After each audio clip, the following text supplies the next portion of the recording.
Hi guys, நம்ம இப்போ பார்க்க போகிற படம் பார்த்தீங்கன்னா சுமோ. இந்த படத்தோட ஹீரோ யாருன்னு பார்த்தீங்கன்னா நம்ம சிவா. ஓகே, இப்போ நம்ம படத்தோட கதைக்கு நம்ம போகலாம். படத்தோட ஸ்டார்டிங்கில் ஒரு கார் வருது. அந்த காரில் பார்த்தா விடிவி கணேஷ் வந்துட்டுருக்காரு. விடிவி கணேஷை போலீஸ் நிறுத்தி கேட்குறாங்க, எங்கேருந்து வரேன்னு கேட்குறாங்க. கோவளத்துலேருந்து வரேன்னு சொல்கிறாரு. அதுக்கப்புறம் பார்த்தீங்கன்னா ஊதி காட்டு அப்படின்னு போலீஸ் கேட்குறாங்க. அவர் ஃபுல்லாக சரக்கு அடிச்சிருக்காரு போல். அவர் போலீஸ்காரு இவர் மேலே சந்தேகமாக இருக்கு, கார் டிக்கியை ஓப்பன் பண்ணி காட்ட சொல்லுங்க அப்படின்ட்டு ஒருத்தர் கேட்குறாங்க. அவர் கீழே இறங்கு அப்படின்னு சொல்கிறாரு. அவரும் டிக்கியை ஓப்பன் பண்ணி காட்டுறாரு. காருக்குள்ளே ஒரு பொட்டி, அதை ஓப்பன் பண்ணி காட்டுன்னு சொல்கிறாரு. அவர் காட்ட மாட்டேன் அப்படின்னு சொல்லிட்டு விடிவி கணேஷ் சொல்கிறாரு. உடனே போலீஸ் ஸ்டேஷன் கூட்டிகிட்டு போகிறாங்க. அங்கே ஓப்பன் பண்ண காட்ட சொல்கிறாரு போலீஸ்கார். அங்கே ஓப்பன் பண்ண முடியாது அப்படின்னு சொல்கிறாரு. அதுக்கப்புறம் இந்த பொட்டி எங்கே கிடைச்சது, அதில் என்ன இருக்குது அப்படின்ட்டு சொல்கிறாரு நம்ம விடிவி கணேஷ்.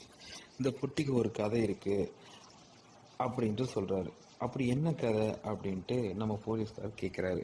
2020 ஃபஸ்ட்டு வீக்கில் சிவாவை நம்பி VTV Ganesh Jack surfing club open பண்ணுறாரு. சர்ஃபிங்கில் நம்ம ஹீரோ வந்து பார்த்திங்கன்னா கிங்காக இருக்கார். அதுக்கப்புறம் அவனுடைய லவ்வரை காட்டுறாங்க. கல்யாணம் பண்ணிக்கிறதா சொல்லி அவளை ஏமாத்திட்டு இருக்காரு நம்ம ஹீரோ சிவா.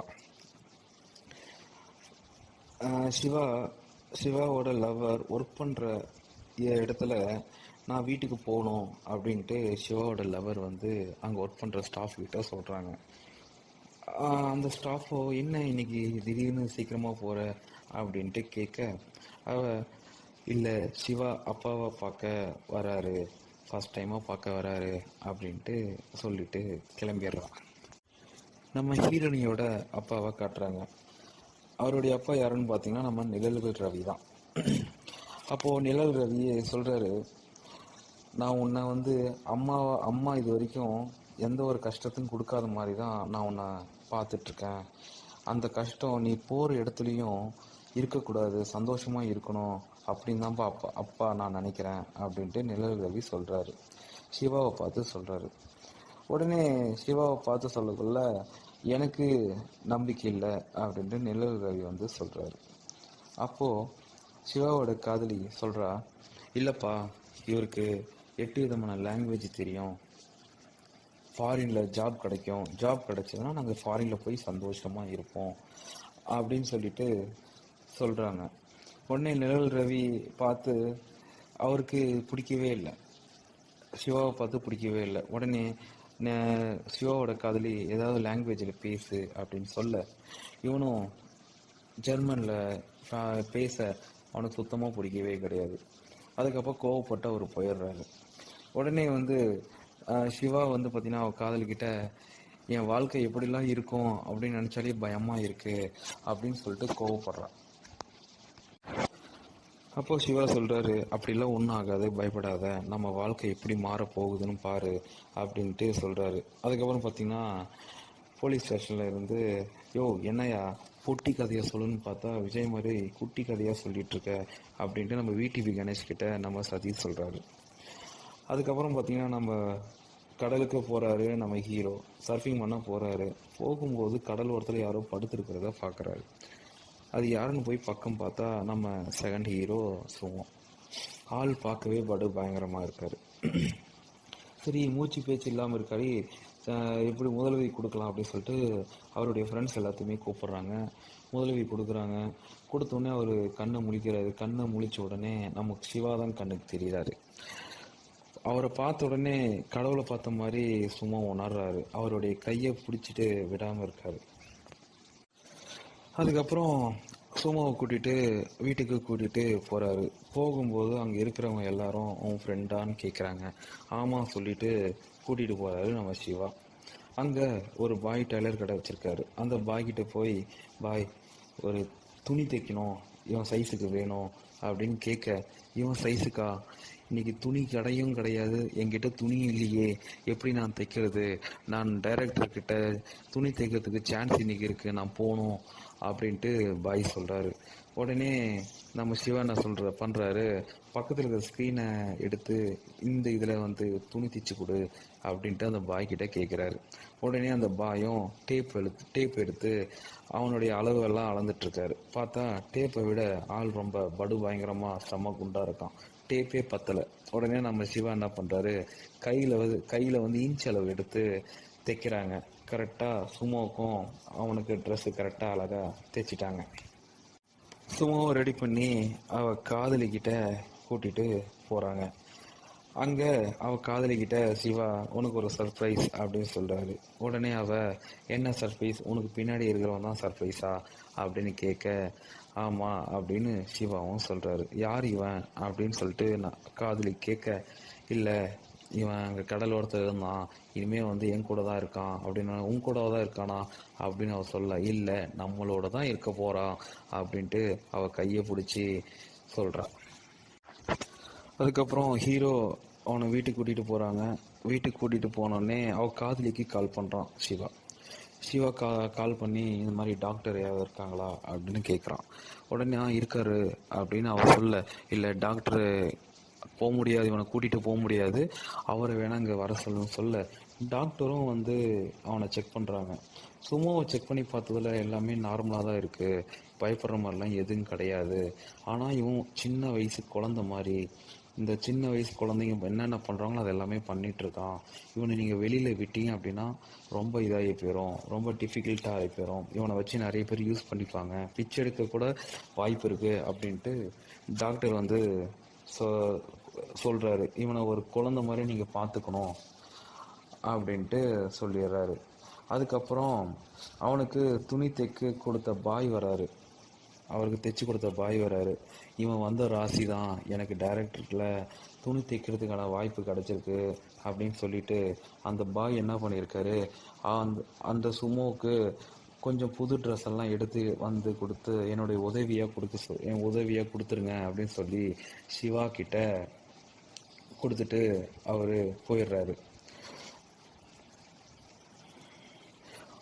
அப்புறம் பார்த்தீங்கன்னா நம்ம சிவா ஃபுல்லாக நம்ம சும்மாவே கவனிச்சிட்டு இருக்கிறதே வேலையாக பார்த்துட்டு இருக்காரு.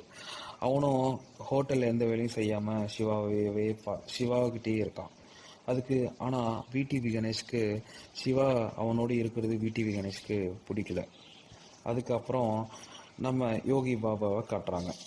சிவா காதலி துணி காய வைக்கும்போது அவளுடைய ஷால் வந்து யோகி பாபு மேலே விழுது. உடனே யோகி பாபுக்கு அவன் மேலே ஒரு காதல் வருது. சரி இவ்வளோ துணி விழுந்ததை பார்த்துட்டு லூசுன்னு நினச்சிட்டு அவ போயிடுறான். அதுக்கப்புறம் ஹோட்டலில் ஆள் யாருமே இல்லாமல் விடிவி கணேஷ் ரொம்ப கோவப்படுறாரு. உடனே வெளியே போய் பார்க்குறாரு. வெளியே போய் பார்த்தா சுமோவோட எல்லாருமே விளையாடிட்டு இருக்காங்க. பின்னாடி எல்லாம் விளையாடிட்டு இருக்காங்க. அவன் யாருன்னே தெரியல, அவனை போலீஸ்கிட்ட எடுத்துகிட்டு போய் ஹேண்ட் ஓவர் பண்ணு அப்படின்னு நம்ம விடிவி கணேஷ் ஹீரோக்கிட்ட சொல்கிறாரு. ஹீரோவும் போலீஸ்கிட்ட சரி கூட்டிகிட்டு போகலாம் அப்படின்னு சொல்லிட்டு கூட்டிகிட்டு போகிறாரு. அங்கே போனால் போலீஸ்காரங்கிட்ட சொல்கிறாரு, இந்த மாதிரி தான் கடல்லேருந்து வந்தான், யாருன்னு என்னன்னு தெரியலன்னு. அவங்க கோவத்தில் கூட்டிகிட்டு போயா அப்படின்னு சொல்கிறாங்க. எங்கள் வீட்டுக்கு நான் கூட்டிகிட்டு போட்டோமான்னு சொல்ல, கூட்டிகிட்டு போ அப்படின்ட்டு போலீஸ்காரங்க சொல்ல இவனும் கூட்டிகிட்டு வந்துடுறான். சரி வீட்டுக்கு கூட்டிகிட்டு வரான். விடிவி கணேஷ் வந்து அங்கே ஒரு ஃபாரினர்ஸ் கிட்ட பேசிகிட்டு இருக்கக்குள்ள இவங்க உள்ளே வராங்க. உடனே விடிவி கணேஷ் இங்கெங்கடா இவனை கூட்டிகிட்டு வந்த அப்படின்னு கேட்க, இல்லை போலீஸ்கார் வந்து கூட்டிகிட்டு போக சொல்லிட்டாங்க அப்படின்ட்டு சொல்ல, இல்லை இவனுக்கு இங்கே வீட்டில் இடம் இல்லை அப்படின்னு அப்படின்ட்டு நம்ம யூடிபி கணேஷ் கத்துறாரு. உடனே 2 பேரும் வெளியே போங்க அப்படின்னு உடனே கோவத்தில் சொல்கிறாரு, மறுபடியும் வந்துட்டு உள்ளே போடா அப்படின்னு சொல்லி மறுபடியும் உள்ளே கூட்டி அமுச்சு விட்டுறாரு. அதுக்கப்புறம் நம்ம யோகி பாபா காட்டுறாங்க. யோகி பாபா பார்த்தீங்கன்னா பாரில் தண்ணி அடிச்சிட்டு இருக்கிற நம்ம கதாநாயகியோட அப்பா கிட்ட போய் பேச போகிறாரு. அவர் ஃபுல்லாக சரக்கு அடிக்கிறது பாரில் உட்காந்துட்டு இருக்காரு. நம்ம யோகி பாபு சரக்கு வாங்கி கொடுத்து அவரை கரெக்ட் பண்ண பார்க்குறாரு. அவர் ஃபாரின் சரக்கெல்லாம் வாங்கி கொடுக்குறாரு. நீ எவ்வளோ வேணாலும் கூடி, ஆனால் உன் பொண்ணை மட்டும் எனக்கு கட்டி கொடுத்துரு அப்படின்ட்டு அவர் மைண்டு வாய்ஸில் பேசிகிட்டு இருக்காரு. நம்ம ஹோட்டலுக்கு ஃபாரினர்ஸ் எல்லாமே நல்ல கூட்டம். அங்கே சாப்பிட்றதுக்கு வராங்க. ஆர்டர் பண்ண மெனு எல்லாமே எடுத்துகிட்டு வர சொல்லி அங்கே போய் பார்த்தா நம்ம சும்மா எல்லாம் ஆர்டர் பண்ண சாப்பாடு எல்லாமே சாப்பிட்டுட்ருக்காரு. நம்ம விடிபி கணேஷ்க்கு ஐயோ எல்லாமே சாப்பிட்டுட்றானே, இப்போ ஃபாரினர்ஸ் நான் என்ன கொடுக்குறதுன்னு சொல்லிட்டு கத்துறாரு. ஃபாரினர்ஸ் எல்லாமே விடிபி கணேஷை திட்டிட்டு அவங்க கிளம்பிடுறாங்க. உடனே விடிபி கணேஷ்க்கு சிவா மேலேயும் அந்த சுமோ மேலேயும் கோபம் வர வீட்டை விட்டு போங்க அப்படின்னு சொல்லி வெளியே அமுச்சு விட்டுறாரு. வெளியே அமுச்சு விட்டோடனே எங்கே போகிறதுன்னு தெரியாமல் இவங்க என்ன பண்ணுறாங்க, போயிட்டுருக்காங்க. ஒரு இடத்துல ஒரு போட்டி நடக்குது. அந்த போட்டியில் வந்து பார்த்திங்கன்னா இட்லி சாப்பிட்றவங்களுக்கு 1,00,000 ரூபா ப்ரைஸ் அப்படின்ட்டு நம்ம சும்மாவை கூட்டிகிட்டு சிவா போகிறாரு. போனோடனே அங்கேயும் ஜெயிச்சிட்றாங்க, 1,00,000 வாங்கிடுறாங்க. அப்போது சிவாவோட காதலி சொல்கிறாரு விடிபி கணேஷ் கிட்ட, சின்ன வயசுலேருந்தே உங்களை அவன் பார்த்துட்ருக்கான், நீங்கள் தான் கோவப்பட்டிருக்கீங்க, நீங்கள் தான் அனுசரித்து போனோம், அவன் எவ்வளவோ வேலை கிடச்சியும் அதை விட்டுட்டு உங்கள் கூட இருக்கான், அதை நீங்கள் யோசிச்சு பாருங்கன்னு சொல்ல, ஆமாம் நான் தப்பு பண்ணிட்டேன் அப்படின்னு சொல்லிட்டு அவனை தேட பார்க்குறாங்க.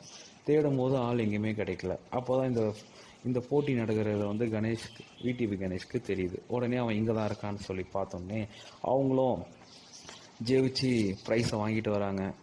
விடிபி கணேஷை பார்க்குறாங்க. அவங்க சிவா கோவப்படுறான். உனக்கு என்ன 50,000 தானே போச்சு, இந்த 1,00,000 வச்சுக்கோ அப்படின்னு சொல்லி கொடுத்துட்றான். பணத்தை கொடுத்துட்டு கிளம்பிடுறாங்க.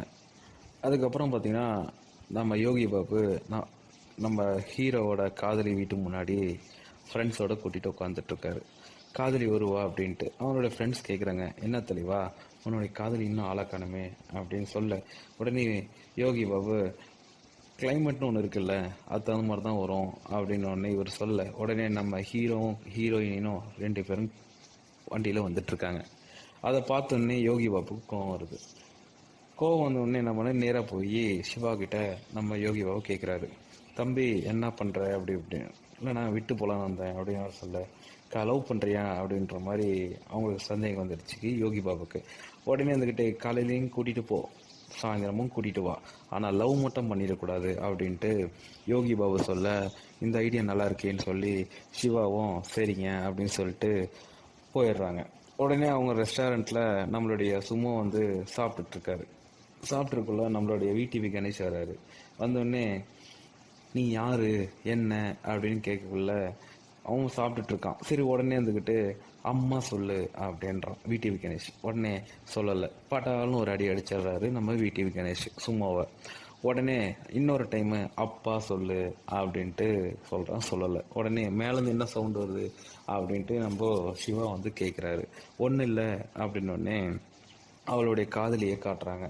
காதலி இருந்துக்கிட்ட ரொம்ப டல்லாக இருக்கா. உடனே சிவா கேட்குறாரு, ஏன் என்னாச்சுன்னொடனே, இல்லை நைட்டு ஃபுல்லும் நான் தூங்கலை அப்படின்னா. ஏன் நைட்டு ஃபுல்லும் தூங்கலையா, நைட்டு எனக்கு மெசேஜ் பண்ணியா, ஏன் தூக்கம் இல்லையா அப்படின்னு நம்ம சிவா கேட்க, உடனே ஃபோன் எடுத்து சிவா கிட்ட கொடுக்குறாங்க. நம்ம யோகி பாபு லவ் மூடில் இருக்கார் இல்லையா, அதனால் டிக்டாக்லாம் பண்ணி நம்ம காதலிக்கு அனுப்பிச்சிட்டு இருப்பார். உடனே நம்ம சிவாவுக்கு பார்த்தோன்னே, இதை பார்த்தோன்னே எனக்கும் தூக்கம் வரல அப்படின்னு சொல்ல, உடனே அவனுடைய ஃப்ரெண்டுக்கு ஃபோனை போட்டு, இந்த மாதிரி நான் உனக்கு ஒரு வீடியோ அனுப்புகிறேன், இந்த வீடியோ வந்து தமிழோட ஃபுல்லும் பரவட்டும் அப்படின்னு சொல்ல, நம்ம யோகி பாபுவோட வீடியோ டோட்டலாக அவருடைய டான்ஸ் பண்ண வீடியோ, லவ்வில் இருந்த மூடு அந்த வீடியோஸ் எல்லாமே டோட்டலாக சோசியல் மீடியாவில் பரவ ஆரம்பிச்சிருச்சு. உடனே பத்திரிக்கைக்காரங்க எல்லாம் வந்து கட்சியில் இருக்கிற அவங்க அண்ணா கிட்ட போயிட்டு, இந்த மாதிரி வந்து இப்போ உங்களுடைய கட்சியில் இருந்து இந்த மாதிரி பண்ணிகிட்ருக்காங்களே, பொண்ணுங்களுக்கு இந்த மாதிரி வீடியோ பண்ணிகிட்ருக்காங்களே, இதெல்லாம் நீங்கள் கேட்க மாட்டீங்களான்னு கேட்க, அவரு ஒன்று சொல்ல, உடனே வந்து அவர் சொல்கிறாரு, யாரோ பண்ணுறதுக்கு நான் பொறுப்பாக முடியாது அப்படின்னு சொன்னோடனே அவங்க பத்திரிக்கைக்காரங்களும் கிளம்பிடுறாங்க. உடனே நம்ம யோகி பாபுக்கு ஃபோன் அடித்து, என்னடா நீ அடுத்த எலெக்ஷனுக்கு உனக்கு நான் சீட்டு தரணுமா வேணாமா, பெண்களை வந்து மதிக்க கற்றுக்கோ அப்படின்னு சொல்கிறாரு. உடனே நம்ம யோகி பாபுக்கு கோபம் வந்துடுது, சிவா மேலே கோபம் வந்துடுது. நம்ம கணேஷை கூட்டிகிட்டு பக்கத்தில் இருக்கிற கடைக்கே கூட்டிகிட்டு போகிறான். அங்கே கூட வேலை செய்கிற ஒருத்தன் அங்கே பிஸ்கெட்டு சாக்லேட்டு எல்லாமே வாங்கி தராங்க. அங்கே யோகி பாபோட ஆளுங்க எல்லாமே ஒரு 4-5 பேர் நின்றுட்டுருக்காங்க. அவனை கூப்பிடுறாங்க. கூப்பிட்டோடனே பக்கம் போகிறான். போனோடனே அது என்ன கையிலன்னே, இல்லை நான் கணேஷ்க்கு வாங்கி வச்சிருக்கிற இது பிஸ்கெட்டு, நான் இது கூடுறா அப்படின்ட்டு யோகி பாவோட ஃப்ரெண்ட்ஸுங்க எல்லாமே கேட்குறாங்க. இல்லை நான் கொடுக்க முடியாது, கொடுத்தனா சிவானா திட்டுவார் அப்படின்ட்டு அவன் சொல்லிட்டு ஓடிடுறான். உடனே அந்த சும்மா கணேஷை அவர் வந்து உனக்கு பிஸ்கெட் வேணுமா அப்படின்னு சொல்லிட்டு அங்கே இருக்கிறவங்க ஆளுங்கள்லாம் கேட்குறாங்க. ஆமான்னு சொன்னோடனே வா பக்கம் வா அப்படின்னு சொன்னோடனே ஒவ்வொருத்தர்கிட்ட பிஸ்கெட் போட்டு போட்டு விளையாடுறாங்க. அவனை வந்து இந்த பக்கமும் அந்த பக்கமும் கஷ்டப்படுத்துகிறாங்க. உடனே மளிகை கடைக்காரு சிவாவுக்கு ஃபோனை போட்டு இந்த மாதிரி கணேஷை வந்து டார்ச்சர் பண்ணுறாங்க, சீக்கிரம் வா அப்படின்னு சொல்ல உடனே சிவாவும் அங்கேருந்து வர அங்கே இருக்கிற ஆளுங்க எல்லாமே பிஸ்கெட்டை தூக்கி குப்பை தொட்டியில் போட்டுறாங்க. அது எடுக்க போக்குள்ள சிவா வந்து அவன் கையை பிடிச்சி தள்ளி விட்டு இவனை வீட்டுக்கு கூப்பிட்டு போ அப்படின்னு சொல்லிடுறான். உடனே அங்கே இருக்கிறவங்களுக்குலாம் ஃபைட் நடக்குது. ஃபைட்டு முடிஞ்ச உடனே வந்து நம்மளுடைய கணேஷை கூட்டிகிட்டு சிவா ஒரு சின்ன பையனை கூட்டிகிட்டு ஒரு ஷாப்புக்குள்ளே போகிறாங்க. அந்த ஷாப்பில் அவனுக்கு அந்த சின்ன பையனுக்கு வந்து பார்த்தீங்கன்னா ஒரு ப்ரோக்ராம் நடக்குது ஸ்கூலில். அந்த ஸ்கூலில் நடக்கிற ப்ரோக்ராமில் வேர்ல்டு கொடி எல்லாமே வந்து பார்த்தீங்கன்னா சொல்லணும். அந்த கொடி ஒவ்வொன்றும் எடுத்து போடக்குள்ள நம்மளுடைய கணேஷ், அதாவது சுமோ, அவனுடைய நாட்டுக்கொடியை உத்து பார்த்துட்டு இருக்கான். அது சிவா பார்த்துடுறாரு. இந்த கொடியை எடுத்து கொடுங்க அப்படின்னு சொல்லிட்டு வாங்கிட்டு வந்துடுறாங்க. சிவாவும் நம்ம கணேஷ்க்கு சாப்பாடு கொடுக்கணும், அது எப்படி கொடுக்கறது என்னன்னு தெரியாமல் எந்த ஃபங்க்ஷனுமே எதுவுமே நடக்கலை, இட்லி ஃபங்க்ஷனும் நடக்கலை, என்ன பண்ணுறது அப்படின்னு யோசிச்சுட்ருக்குள்ள அந்த ஏரியாவில் விநாயகர் ஃபங்க்ஷன் வருது. அந்த விநாயகர் ஃபங்க்ஷனுக்கு ஒரு பெரிய விநாயகர் வேணும் அப்படின்னு சொல்லக்குள்ள ஓகே, இங்கே அந்த ஃபங்க்ஷனுக்கு நம்ம இவனுக்கு விநாயகராக வச்சுக்கலாம், சாப்பாடு நிறைய கிடைக்கும், இவன் சாப்பிட்டுட்டோம் அப்படின்ட்டு அந்த இதில் நினச்சிட்டு இருப்பான். அப்போது அந்த கட்சிக்கார கிட்ட போயிட்டு இந்த மாதிரி வந்து விநாயகர் நான் கூட்டிகிட்டு வரேன், நல்லா பெரிய விநாயகரை கூட்டிகிட்டு வரேன், ஃபங்க்ஷன் நல்லபடியாக நடத்துங்க அப்படின்னு சொல்லிட்டு நம்ம சிவா அவங்கக்கிட்ட கேட்டுட்டு வந்துடுறாரு. அவங்களும் சரி நல்ல விநாயகராக பெரிய விநாயகராக கூட்டிகிட்டு வா அப்படின்னு உடனே கூட்டிகிட்டு வந்து அப்புறம் ஃபங்க்ஷனாக நல்லபடியாக நடக்குது. அந்த விநாயகர் எல்லாத்துக்குமே பிடிச்சிருது. அந்த நடுவில் கொஞ்சம் சாங் வருது. அந்த சாங்கை முடித்த உடனே அதே விநாயகரை பார்க்கணும், அதே விநாயகர் நம்ம எங்களுடைய ஃபங்க்ஷனுக்கு வேணும்னு சொல்லிட்டு ஒரு லோட்ரி கிளப்லேருந்து ஒரு ஃபங்க்ஷன் நடக்குது. அவங்க ஆளுங்கள்லாம் வராங்க, கேட்டு அட்வான்ஸ் பணத்தையும் கொடுத்துட்டு போயிடுறாங்க. உடனே அந்த ஃபங்க்ஷனுக்கு நம்ம விநாயகரை கூட்டிகிட்டு போகிறாரு, கணேஷை கூட்டிகிட்டு போகிறாங்க. கூட்டிகிட்டு போயிட்டு உட்கார வைக்கிறாங்க. சரி இவனுக்கு வேக்குமே அப்படின்னு சொல்லிட்டு சிவா என்ன பண்ணுறோம், ஃபேன் எடுத்துட்டு வரதுக்குள்ளே அங்கே நம்ம கணேஷ் இல்லை. எங்கே அப்படின்னு சொல்லி வீட்டுக்கு கணேஷ் கேட்கக்குள்ள அங்கே ரெஸ்ட் ரூம் போயிருக்கான் அப்படின்ட்டு சொல்கிறாரு. உடனே அங்கே போய் பார்த்தா அங்கேயும் கிடையாது. லாஸ்ட்டில் பார்த்தா மாஸ்கை கழட்டிட்டு ஒரு ஓரமாக வச்சுட்டு அங்கே ஒரு எதையோ பார்த்துட்ருக்காரு. சிவா வர்றாரு. சிவா வந்தோடனே இவனை பார்க்குறாரு. இங்கே மாஸ்க்கு கழட்டுற அளவுக்கு உனக்கு அவ்வளோ தைரியம் வந்துடுச்சா அப்படின்னு திட்டிகிட்டு இருக்கக்குள்ள சிவாவும் பார்க்குறாரு. இதில் பார்த்தா ஒரு நம்ம சூப்பர் ஸ்டாரோட ஃபோட்டோவை பார்த்துட்ருக்கான் நம்ம சுமோ. யாருன்னா கணேஷ். உடனே நம்மளுடைய சிவாவும் பார்த்துட்ருக்கான். எதுக்கு இவன் இப்படி ஒத்து பார்த்துட்ருக்கான் அப்படின்ட்டு நினச்சிட்டு இருக்காரு. அதுக்கப்புறம் வீட்டில் பார்த்தீங்கன்னா சுமோவை வச்சு கணேஷை வச்சு ஏன் இந்த ஃபோட்டோ இவன் இப்படி பார்த்துட்ருக்கான் அப்படின்னு சொல்லிட்டு சிவாவும் அவனுடைய ஃப்ரெண்ட்ஸுங்க எல்லாமே ரொம்ப சந்தேகப்படுறாங்க. அந்த ஃபோட்டோ ரெண்டுமே வச்சு அவங்களுக்குள்ளே பேசிக்கக்குள்ள ஜப்பானில் ஃபேமஸ் ரஜினி, இது ஜப்பான் கொடி அப்படின்ட்டு சிவாவோட காதலி சொல்லவும் உடனே இது எதுவும் சம்மதம் இருக்குது, ரெண்டுத்துக்கும் சம்மதம் இருக்குது, இவனுக்கும் சம்மதம் இருக்குது அப்படின்னு சொல்லிட்டு அதை வந்து கண்டுபிடிக்கணும் அப்படின்னு சொல்லிட்டு சிவா சொல்ல விடிவி கணேஷோட ஒருத்தர் வந்து ஃபாரின் போகிறது, அது மொழி எல்லாமே தெரியும், அவனை பிடிச்சா என்னன்னு கண்டுபிடிக்கலாம் அப்படின்னு உடனே அவங்ககிட்ட போகிறாங்க.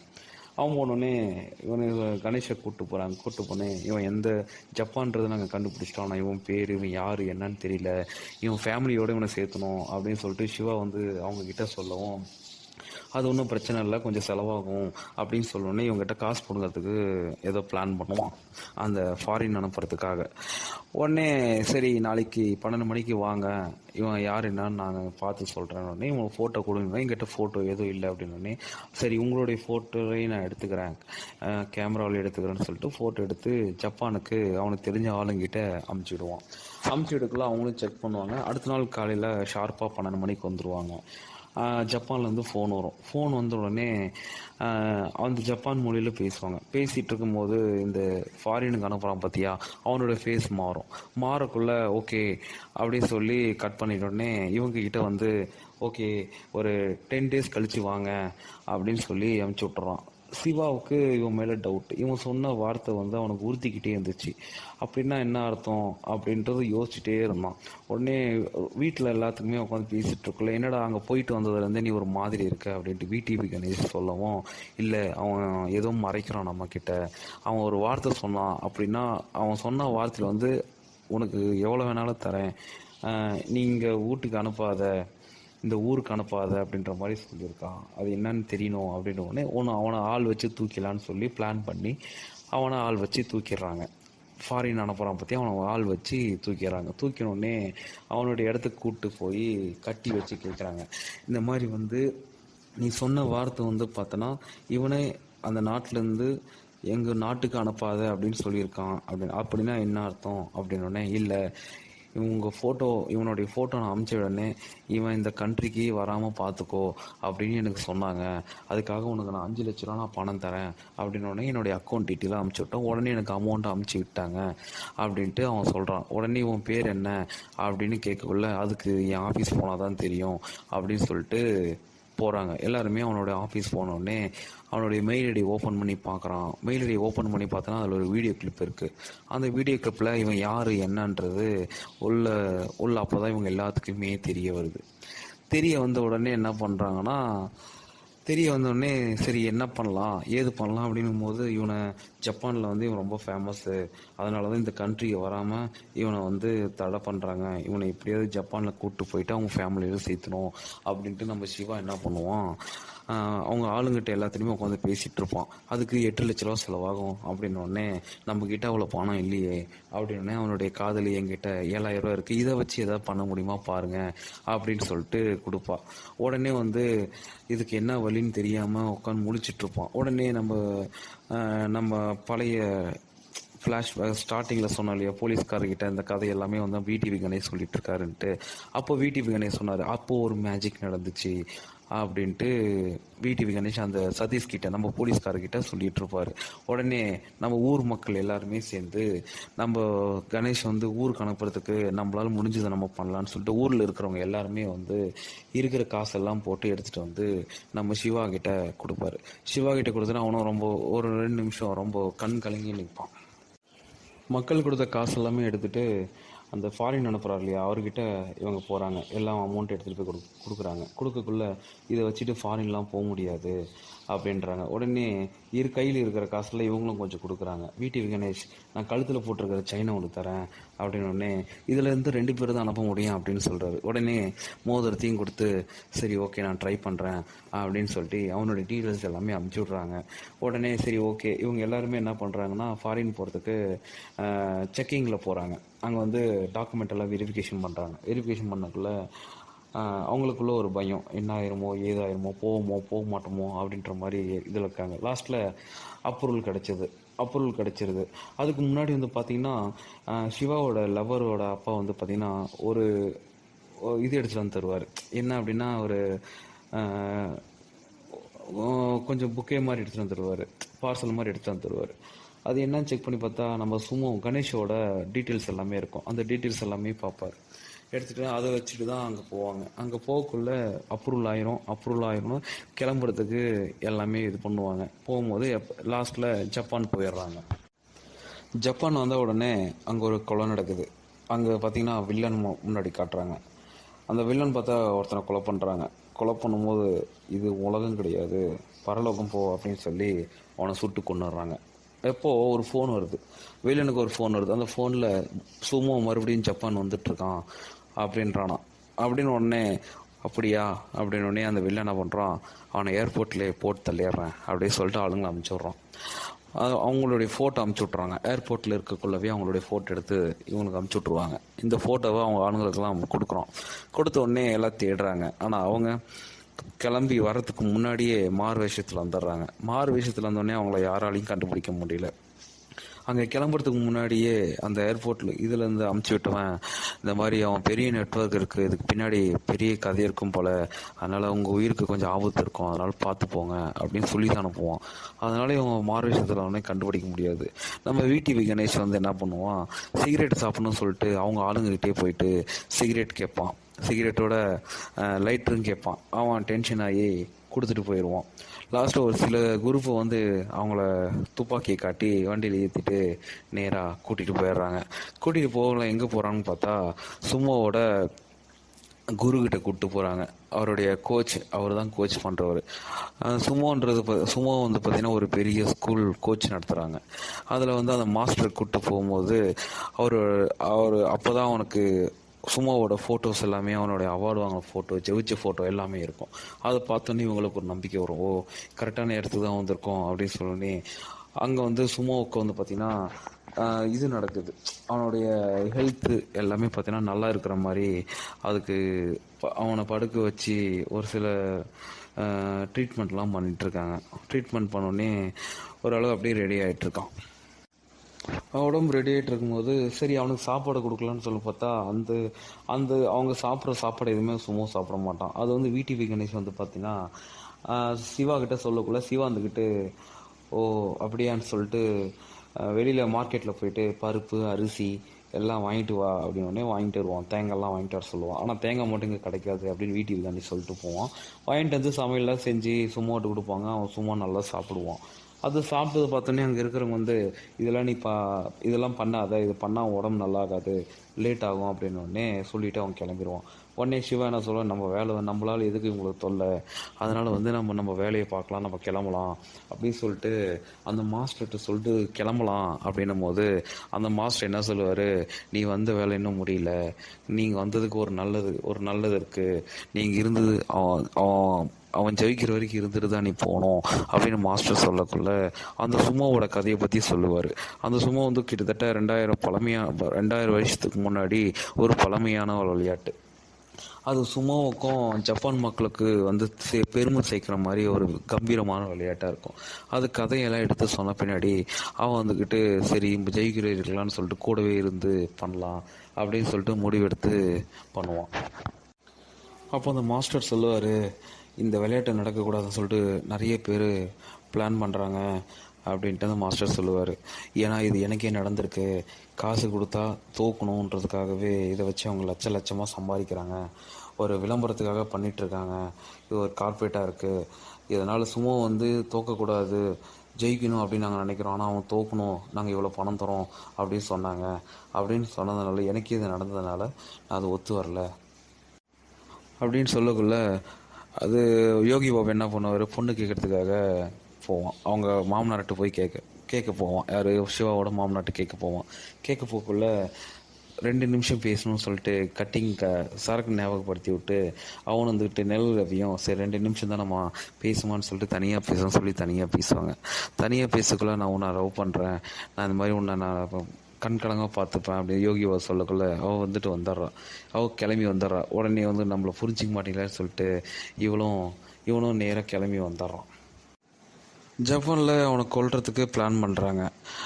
மாஸ்டர் கூட இருக்கிற ஒருத்தனே வந்து இந்த மாதிரி வந்து சும்மா வந்து போட்டிக்கு தயாராகிட்டுருக்கான், அதனால் அவர் கூட வந்து கைட் பண்ணுறது கூட இருக்கிறவன் தான் அப்படின்னே அப்போ அவனை முதல்ல போட்டு தள்ளணும் அப்படின்னு சொல்லிட்டு பிளான் பண்ணி வெளில என்ன பண்ணுறான், ஆளுங்களை செட் பண்ணி நம்ம சிவாவையும் விடிவி கணேஷையும் கொல்றதுக்கு ஆள் அனுப்புகிறான். அவங்க விடிவி கணேஷும் சிவாவும் பர்ச்சேஸ் முடிச்சுட்டு வெளியே வரக்குள்ள 3 பேரும் சண்டை போடுறாங்க அவங்கக்கிட்ட. அப்போது சண்டை போட்டு தப்பிச்சு கிளம்பி வந்துடுறாங்க. வரக்குள்ளே வில்லன் என்ன பண்ணுறான், மாஸ்டரோட வீட்டுக்கு வந்து கொல்றதுக்கு வரக்குள்ளே கத்தி எடுக்கக்குள்ள பின்னாடி இருந்த அவனுடைய சீடன், அதாவது மாஸ்டரோட சிஷியன் வந்து கத்தியால் குத்திட்டு கிளம்பிடுறான். அவனும் ஓடி போயிடுறான். உடனே மாஸ்டர் இறந்துடுறாரு. இறந்த உடனே என்னன்னா, சரி மாஸ்டர் இல்லை, நாம் இவன் கூட இருந்து எல்லாமே ஒன்றா சொல்லி கொடுத்து இவன் ஜெயிக்கிற வரைக்கும் கூட இருக்கணும் அப்படின்னு சொல்லிட்டு நம்ம சிவா வந்து ட்ரைனிங்லாம் கொடுத்து சும்மாவை ஓரளவுக்கு ரெடி பண்ணுறதுக்கு தயார்படுத்துகிறான். மாஸ்டர் டெத் ஆகிட்ட பின்னாடி இவன் தனிமையில் உட்காந்து சும்மா அழ ஆரம்பிக்கிறான். அப்போது சிவா வரான். சிவா வந்து ஏன்டா அழுற, எதுக்கு, என்ன ஆச்சு உனக்கு அப்படின்னு கேட்கல. என்னால் தான் இது மாதிரி ஆயிருக்கு, நான் எதுக்கு போனனோ நான் மறுபடியும் அதுக்கே வந்துட்டேன் அப்படின்னு. அப்போ தான் சும்மாவோட ஃப்ளாஷ்பேக் எல்லாமே சொல்கிறான். இந்த மாதிரி வந்து அந்த வில்லன் வந்து என்கிட்ட வந்து உன்னுடைய ஸ்கூல் வந்து நல்லா பண்ணணும் அப்படின்னா என்னுடைய ஆடில் நடி, என்னுடைய விளம்பரத்தை நீ நடிச்சு கொடு, உனக்கு 50 லட்ச ரூபா தரேன் அப்படின்னு சொல்லுவான். அவன் வந்துக்கிட்டு என் மாஸ்டரை கேட்காம நான் எதுவும் பண்ண மாட்டேன் அப்படின்ட்டு சொல்லுவான். உடனே உங்கள் மாஸ்டர்கிட்ட கேட்டேன், உங்கள் மாஸ்டர் முடியாதுன்னு சொல்லிட்டாரு, நான் அதனால தான் மாஸ்டரில் அந்த நேரத்தில் உன்னை பார்க்க வந்தேன். இது நீ பண்ண அப்படின்னா உன் ஸ்கூல் வந்து நல்லாயிருக்கும், ஸ்கூலுக்கு பண்ணுற உதவியாக இருக்கும் அப்படின்ற மாதிரி சொன்னதுனால நானும் ஒத்துக்கிட்டு நானும் அவனோட விளம்பரத்தில் எல்லாமே நடித்தேன். விளம்பரத்தை நடிக்கக்குள்ளே எனக்கு மயக்கம் வந்துடுச்சு. மயக்கம் வந்தோடனே என்னை அவங்க கொலை பண்ண பார்த்தாங்க. என்னால் தான் வந்து நிறைய அவனுடைய ஆடெல்லாம் பாதிக்குது அப்படின்றதுக்காக என்னை இந்த நாட்டிலேருந்தே என்னை வெளியே தள்ளணும் அப்படின்னு முடிவு பண்ணி என்னை தமிழ்நாட்டு பார்டருக்குள்ளே கடலில் தூக்கி போட்டாங்க. அங்கேருந்து தப்பிச்சு அங்கேருந்து கதை ஒதுங்கி தான் நான் வந்து உங்ககிட்ட இருந்தேன். இப்போது எதுக்காக இது பண்ணணுன்றது இப்போ தான் புரியுது. என் மாஸ்டருக்காக இது பண்ணணும் அப்படின்னு சொல்லிட்டு போட்டியில் இறங்குவான். போட்டியில் இறங்கி ஜெயிப்பான். ஜெயிக்கும் போது 2 மேட்ச்சு ஜெயிச்சுட்டு 3ஆவது மேட்ச்சு தோற்பான். லாஸ்ட்டில் ஃபைனல் நடக்கக்குள்ள தோக்கிற ஸ்டேஜில் போகக்குள்ள அப்போது நம்ம சிவா வந்து கணேஷ் வா முன்னாடி வா அப்படின்னு சொல்லுவான். சொல்லக்குள்ள அப்பா வந்து அவன் நடந்தது எல்லாமே கண்ணுக்கு முன்னாடி நிற்கும்.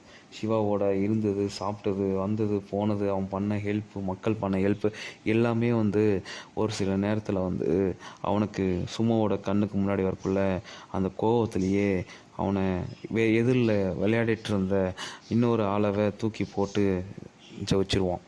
ஜெயிச்ச பின்னாடி அப்போ வந்து அந்த கப்பு வாங்கக்குள்ள எனக்கு கூட இருந்து எல்லாம் பண்ணது என்னுடைய பிரதர் சிவா தான் அப்படின்னு சொல்லிட்டு அந்த மேடையில் எல்லாத்துக்கு முன்னாடியும் சொல்லுவான். அப்போது சிவா வந்துக்கிட்டு வா மேலே வா அப்படின்னு சொல்லி சிவாவை கூப்பிடக்குள்ள இல்லை நான் வரல அப்படின்னு, இல்லை வா அப்படின்னோடனே வந்த பின்னாடி இந்த பெருமையெல்லாம் ஒன்றா தான் சேரும்னு சொல்லிட்டு சொல்லக்குள்ள சிவாவும் நான் எதுக்காக எதை பண்ணோன்றதை நான் நினைக்கல, நீ வந்து நல்லா இருக்கணும் அப்படின்னு நினச்சி தான் பண்ணேன் அப்படின்னு சொல்லிட்டு மேடையில் இருக்கும்போது அந்த படம் வந்து அதோடு முடியுது. ஸோ இதுலேருந்து முடியுதுன்றதை விட அடுத்தது எல்லாமே முடிச்சுட்டு ஃபாரினில் செட்டில் ஆகிடுவான். ஆஸ்திரேலியா செட்டில் ஆகிடுவான் சிவா. விடிவி கணேஷோ நிறைய கடன் பிரச்சனையால் எல்லாத்தையும் இழந்துட்டு 24 ஹவர்ஸும் ஆல்கஹாலுக்கு அடிமையாயிடுவான். அப்போது என்ன ஆகுனா திடீர்னு பீச்சில் படுத்துட்ருக்குள்ள அவனுக்கு கரையோரத்தில் ஒரு பொட்டி வந்து அவன் கால்கிட்ட வந்து ஒதுங்கும். என்னன்னு திறந்து பார்க்கக்குள்ள அது சஸ்பென்ஸாகவே இருக்கும். அது போலீஸ் ஸ்டேஷனில் ஸ்டார்டிங்கில் மாட்டிக்கிட்டான்னு சொன்ன பார்த்தியா, அந்த பொட்டி ஓப்பன் பண்ணி காட்டுன்னு சொல்லுவான். ஆனால் காட்ட மாட்டான். லாஸ்ட்டில் தான் அதோட சஸ்பென்ஸ் என்னன்னு அப்போ தான் காட்டுவான். அப்போது கூட இருந்த போலீஸ் எல்லாம் இல்லை நான் இங்கே யாருக்கும் காட்ட மாட்டேன், உனக்கு வேணால் காட்டுறேன் அப்படின்னு சொல்லி சதீஷ் கிட்டே சொல்லுவான். சதீஷ் நீங்கள்லாம் வெளியே போங்க அப்படின்னோடனே ஓப்பன் பண்ணி காட்டுக்குள்ள அந்த பொட்டிக்குள்ளே இருந்தது எல்லாமே தங்க கட்டி. அந்த தங்க கட்டியை பார்த்த உடனே இவனுக்கு என்ன பண்ணுறதுன்னே தெரியல. அப்போது சதீஷ் சொல்லுவான், இந்த கதை நீ சொல்கிறதுக்கு முன்னாடியே இது நீ திறந்து காட்டியிருந்தீன்னா இதை வாங்கிட்டு உன்னை நான் அமுச்சிருப்பேன். ஆனால் இந்த கதையை கேட்டுட்டு இதை நான் உனக்கு கொடுக்காம நானே வச்சுக்கிட்டேன் அப்படின்னா அது எனக்கு நல்லா இருக்காது, அதனால் இது நீ எடுத்துகிட்டு போ அப்படின்னு சொல்லுவேன். நான் 3 கண்ணு மூடி திறக்கிறதுக்குள்ளே நீ போ அப்படின்னுக்குள்ளே இல்லை எனக்கு 3 நிமிஷம் இல்லை 5 நிமிஷம் 5 என்ன நான் ஓடி போயிடுறேன் அப்படின்னோடனே அவன் என்ன பண்ணுவான், VTV Ganesh count down start பண்ணு அப்படின்னோடனே கண்ணை மூடிக்கிட்டு சதீஷ் வந்து கவுண்ட் டவுன் ஸ்டார்ட் பண்ணி 1 2 3 சொல்லக்குள்ளே இவன் ஓடி போயிடுவான். ஓடக்குள்ளே திரும்பி பார்க்கக்குள்ளே பார்த்தீங்கன்னா ஒரு 5 தங்க கட்டி மூட்டை வச்சுட்டு போயிடுவான். அதுக்கப்புறம் வெளியே இருக்கிற போலீஸ்காரங்க எல்லாத்தையுமே கூப்பிட்டு இந்த மாதிரி இது இருக்கிறத வந்து என்ன பண்ணணுமோ அதை ஹேண்ட் ஓவர் பண்ணிடுங்க அப்படின்னு சதீஷ் சொல்லிட்டு கிளம்பிடுவான்.